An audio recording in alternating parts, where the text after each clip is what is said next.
Terça-feira, você já sabe, é dia de análise de fato aqui no Jornal da TVC. O debate de hoje é sobre a decisão do Supremo Tribunal Federal que pode anular condenações da Lava Jato. Quem está aqui no estúdio é o advogado e professor doutor da Faculdade de Direito da UFC, Felipe Braga Albuquerque.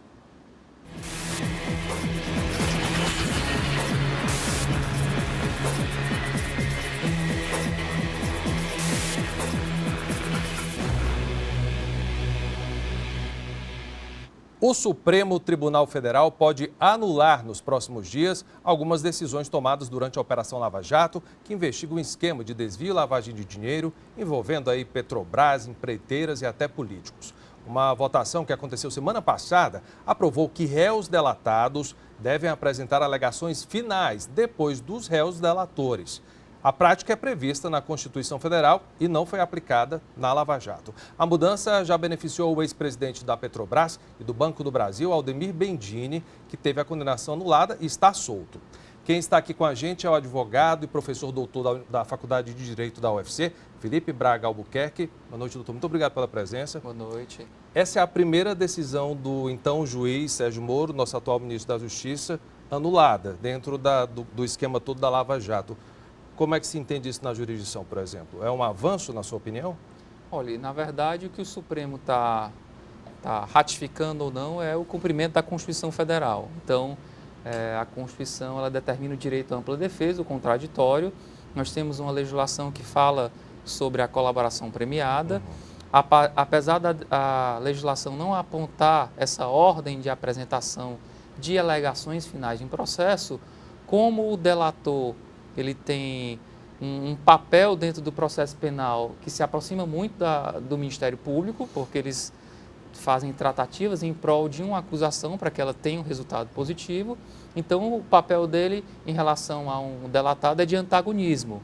Então, a regra geral do processo penal é que primeiro a acusação faça suas alegações finais e no momento posterior a defesa faz as suas alegações. Isso vem sendo sustentado por vários réus. E não acontecia na Lava Jato. A impressão que dava é que valia muito a pena ser dedo duro na Lava Jato, por exemplo, porque o delator ele tinha benefícios também, mas a pessoa que era acusada nunca tinha direito de resposta. Agora pode ser que isso mude, por exemplo.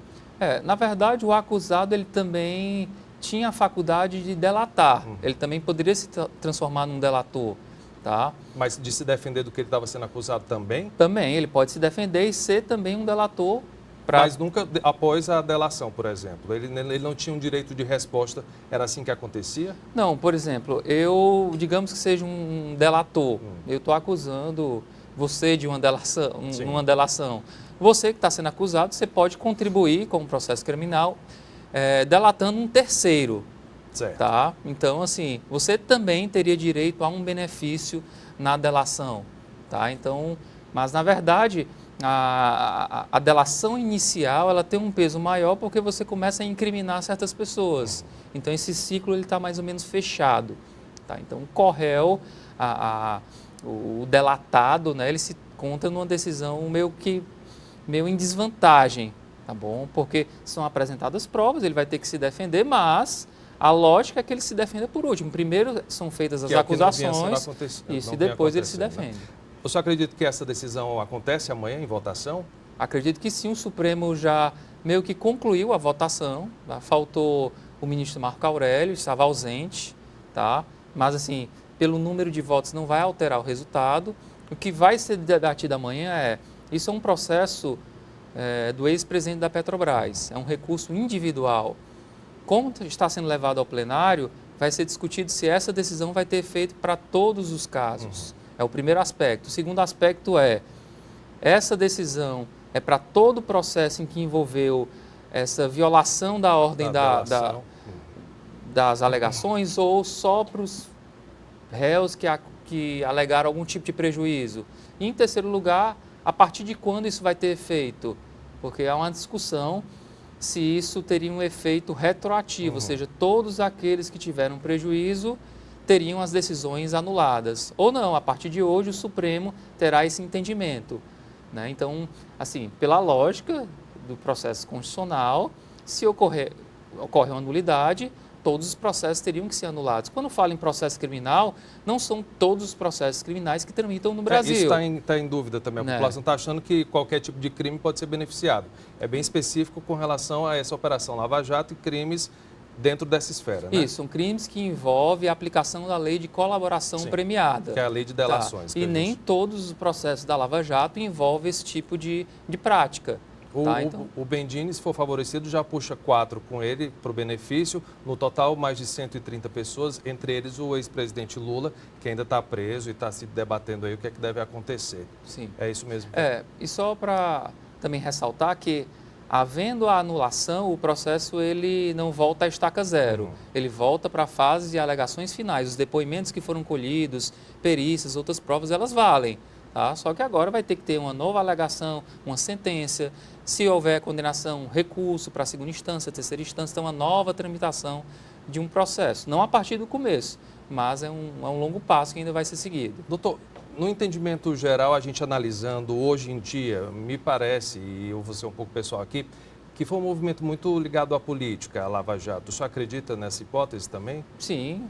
A divulgação dos diálogos pelo Intercept demonstra de modo muito claro que procuradores da Lava Jato intervieram no sentido de alterar o resultado do processo eleitoral, né? Então foram processos apertados, sobretudo que envolvem o ex-presidente, apressados, enfim, sem uma colheita mais garantista daquilo que deveria realmente mover um processo penal. Eles queriam resultado logo. Sim.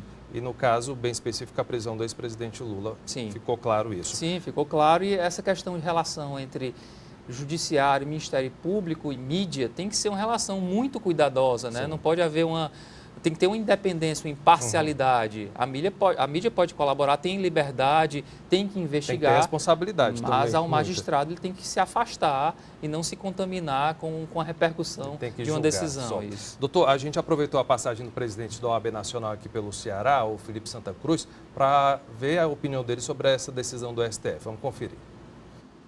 Presidente, qual a sua opinião sobre a votação que vai ocorrer no STF? E essa votação pode anular, né, condenações ligadas à Lava Jato?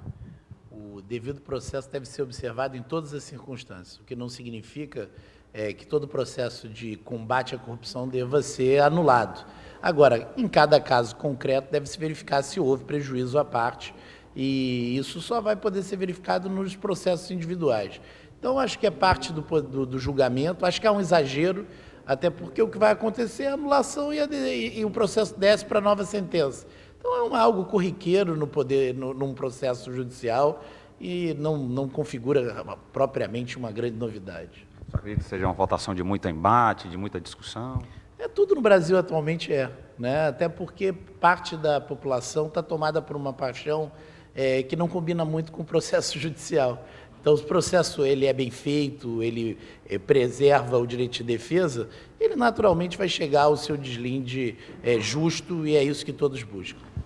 Só para ficar claro, o STF ele tem como premissa básica garantir a Constituição Federal. Tomara que isso seja feito agora com relação especificamente a essa problemática toda.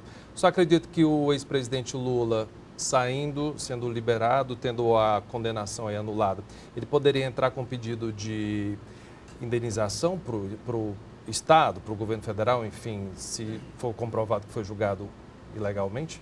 Na verdade, a parte ela tem direito ao recurso, né? Então, e não foi negado o direito ao recurso.